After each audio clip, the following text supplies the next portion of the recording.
On a scale of 1 to 10, how healthy are you? What could you do to improve your health? Exercising and eating healthy are always a good choice, but is that enough? Let's take a quick look at nutritional supplements and why they are an essential part of a healthy lifestyle. We're all made of air, water, food, and sunshine. The quality of these elements has a direct effect on our health. Our body requires essential nutrients every day to maintain itself. It cannot create these key nutrients, therefore must get them from external sources.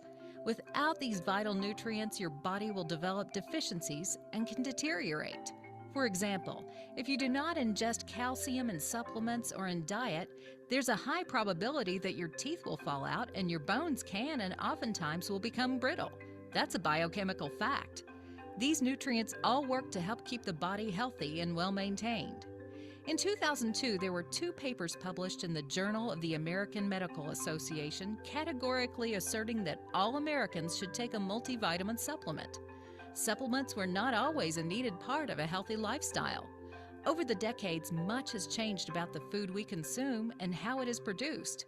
Consider also, the U.S. spends the most capital on healthcare in the world, $8,508 per capita, and yet leads in pretty much every category of degenerative disease.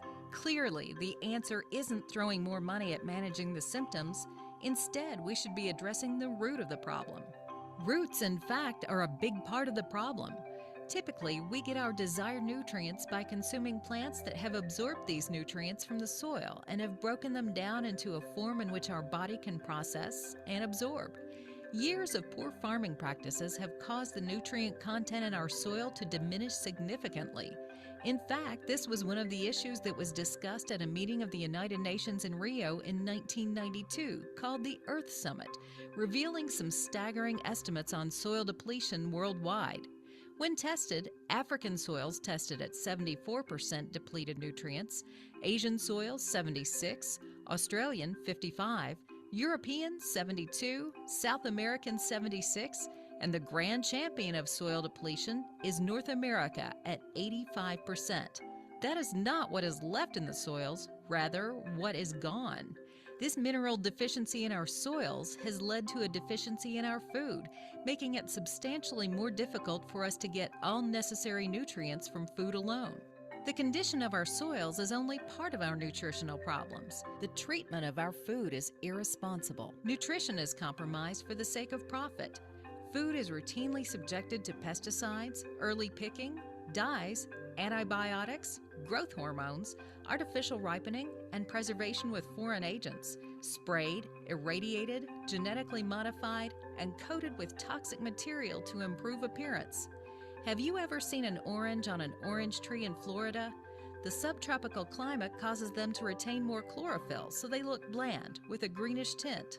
Florida oranges are typically spray painted with citrus red 2.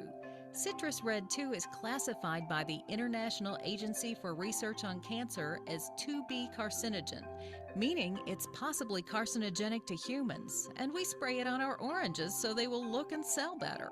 Question: what food is this? Sugar, fructose, citric acid, less than 2% natural flavor, ascorbic acid, maltodextrin, sodium acid pyrophosphate, sodium citrate, magnesium oxide, calcium fumarate, soy lecithin, artificial color, yellow 5-lake, and tocopherol. Answer: instant lemonade. Cheap and quick to make, but has none of the antioxidants and less than 30% of the vitamin C versus homemade lemonade, made from sugar, lemons, and water. Lemon household cleaners even use real lemons in their ingredients. While there is a growing availability of organic and non-GMO, genetically modified food, the bulk of what is sold today is processed, preserved, and packaged for profit, and they all suffer from the same lack of access to the nutrient-rich soil of decades past.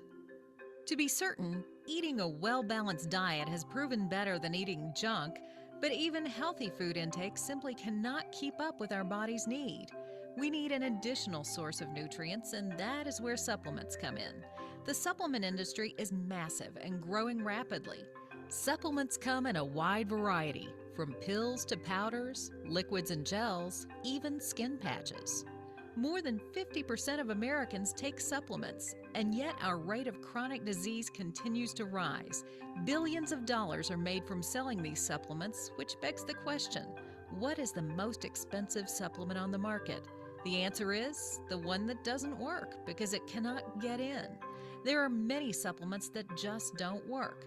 For example, pill multivitamins don't just contain nutrients, they also contain fillers such as talc, silica, and titanium dioxide, all of which are subjected to literally tons of pressure to form them. According to the physician's desk reference, pills and gel caps have an absorption rate of between 10 and 30%. That means in a healthy digestive system, only 10 to 30% of the nutrients are made available to the body.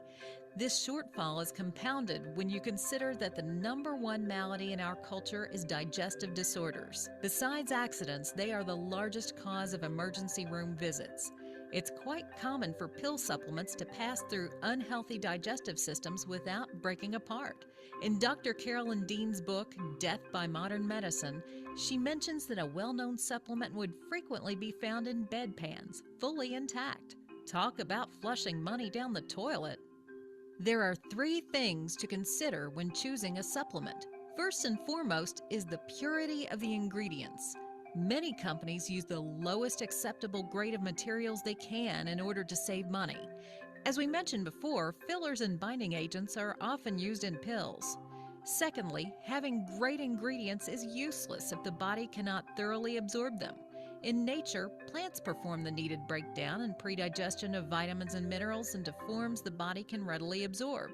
And lastly, it is not enough to have quality ingredients with high absorption if there is not a synchronized availability among them. There is a needed orchestration when the body utilizes nutrients. For instance, we mentioned earlier that the body needs calcium and other minerals to keep bones healthy, but vitamin D is needed for the body to absorb calcium. There are many chemical interactions that require several items working together to be successfully used by the body. A supplement without synchronized availability will be less effective than one that has it.